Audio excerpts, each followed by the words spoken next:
आचार। आजकल आचार इस बात को गिनते हैं कि अचार नहीं खाना, शलजम नहीं खाना, प्याज नहीं खाना इत्यादि। अमुक वस्तु नहीं खाना, इसको लोग आचार मानते हैं। आजकल इसमें अपने आप को बांध देते हैं। ये तो इस दुनिया के लोगों ने अपने आचार की बातें बनाई हुई हैं। ये कोई शास्त्रों की बातें नहीं हैं, ये अपने तरीके की बातें बनाई हुई हैं। ग्रंथ लिखने वाले अनेक व्यक्ति होते हैं जो शास्त्रों की व्याख्याएं करते हैं और अपने मत के अनुसार व्याख्या करते हैं। शास्त्रों की भिन्न-भिन्न ग्रंथों में भिन्न-भिन्न व्याख्या होती है। इस प्रकार से आचार की बातें वैष्णव काल से चली हुई हैं, बहुत पुरानी नहीं। कोई आश्चर्य नहीं कि कोई व्यक्ति अपने आप को भगवान के समीप मानता हो, परंतु उसके आचार ऐसे हों कि वह भगवान के दरबार में जाने योग्य ही नहीं हो। आजकल ग्रंथों की भरमार है, कोई काशी में बनता है तो कोई वृंदावन में, उनमें एकता नहीं पाई जाती। अपनी वृत्तियों को कोमल, मधुर, शांत बनाना आचार है। विजेता होना यह बड़ी बात है, यह बड़ा आचार है। किसी ने अपने पारिवारिक जीवन को नहीं बनाया तो वह आचार नहीं। यदि अच्छा पुत्र नहीं, अच्छा पिता नहीं, पुत्र ने माता-पिता का अनुशासन नहीं माना, उनकी बात नहीं मानी, घर में कलह हुआ तो क्या आचार रहा? यह आचार तो नहीं हुआ। कोरी भारी वस्तुओं से कुछ नहीं बनता।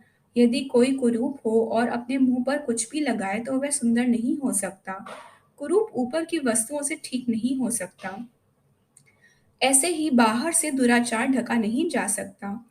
बुरे आचार ढकने से कोई अच्छे आचार वाला तो नहीं बन जाता। लकड़ी धोकर जलाने वाले ने क्रोध को नहीं जीता, पारिवारिक जीवन को नहीं बनाया, तो उसकी आत्मा मलिन ही है। आचार तो अंदर से ही होता है। अंदर में शीतलता हो, क्रोध, अहंकार, ईर्ष्या, द्वेष की वृत्तियां दूर हों, तब आचार होता है। मनुष्य का जीवन अंदर से शुद्ध होना चाहिए, आडंबरों से नहीं। उड़द की दाल नहीं बने, यह कोई आचार नहीं।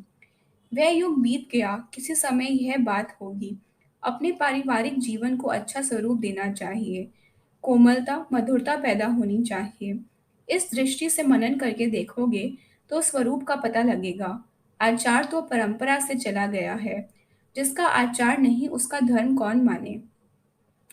ऐसे ही समझना चाहिए मनुष्य का जीवन अंदर से विकृत होता है, बाहरी पदार्थों से नहीं।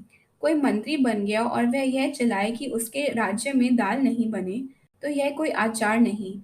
मनुष्य जीवन में जो अंदर को बनाता है और अपने जीवन में लाता है, वह आचार है। भगवान राम ने कहा है कि जो यहाँ के देवता अर्थात मनुष्य को नहीं मानता, वह अलौकिक देवता की पूजा करता है, इसका क्या प्रमाण है? अंदर का जीवन बाहर प्रकट होने लगता है। उससे मालूम होता है कि उसका आचार कैसा है। साधक का जीवन निराला होना चाहिए। उसका जीवन सर्वसाधारण जीवन से अच्छा होना चाहिए। क्रोधी झगड़ालू जीवन होए तो विशेषता क्या रही? यदि घर में अनबन होए तो वह दूसरों से मिलाप क्या करेगा?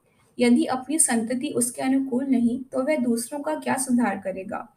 आपका यह सामाजिक नाद है। आपका प्रभाव अपनी संतति पर नहीं तो दूसरों पर क्या होगा? आचार ना होए तो फिर यह प्रभाव नहीं होता। जैसे ज्वालामुखी से आग निकलती है और वह आसपास की वस्तुएं नष्ट कर देती है, क्रोधी क्या आचार सिखा सकता है?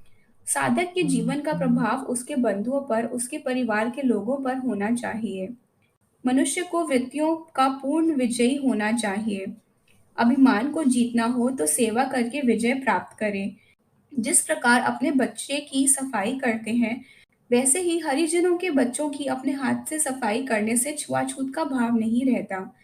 जिस स्त्री ने अपने सास-ससुर के पैर नहीं दबाए और वह यह आशा करे कि उसकी पुत्र वधू उसके पैर दबाए तो यह मिथ्या हुआ ना।